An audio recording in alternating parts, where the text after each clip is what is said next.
এই যে আমরা যখন এখানে আছি, এটা হচ্ছে আপনার পুরো টোটালি মাঠ। মাঠের ভিতর সাডেনলি আমরা দেখতে পারলাম মুজিব বর্ষ উপলক্ষে বঙ্গবন্ধু শেখ মুজিবুর রহমান বা প্রধানমন্ত্রী শেখ হাসিনার উপহার। হ্যাঁ, এই যে দেখছেন, এরকম মনে হয় অনেক অনেক ঘরে দিছে। এটা হচ্ছে বীর নিবাস, আমাদের মন্ডলগাতি গ্রামেরই বীর মুক্তিযোদ্ধা আতিয়ার রহমান, ওনাকে এটা দেওয়া হয়েছে আর কি।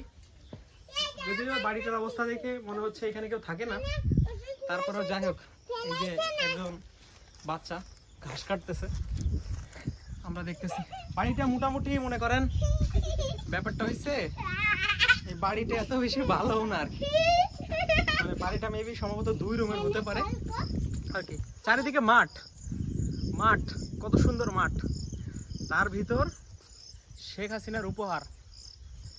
এই উপহার আসলে মনে করেন উনি এটা দিয়ে কি করবে, তাই না? আই থিঙ্ক ওনার তো কিছু একটা ছিল আর কি। আমার মনে হয় যে হুদাই ওনাকে একটা বাসা বানাই দিয়ে রাখছে মাঠের ভিতর, মানে দরকার একটা দেওয়া, তাই দিয়ে রাখছে আর কি। অথচ এই টাকাটা যদি কোনো গরিব দুঃখীর মাঝে বিলাইতো, মানে এত বেশি টাকা সে কষ্ট করছে, তার চিন্তা ভাবনা কি ছিল আল্লাহ ভালো জানে। যাই হোক, আমাদের সাথে এই যে আমাদের ছোট একজন আছে, এই যে আর একজন। আমরা এখন মিশনে আছি, আমরা ঘুরবো ফিরবো দেখবো। আজকে মাঠে যেহেতু বেরোইছি, মাঠের ওয়েদারটাও জাস্ট ওয়াও। সাথে আমরা এই ঘাসও কাটবো।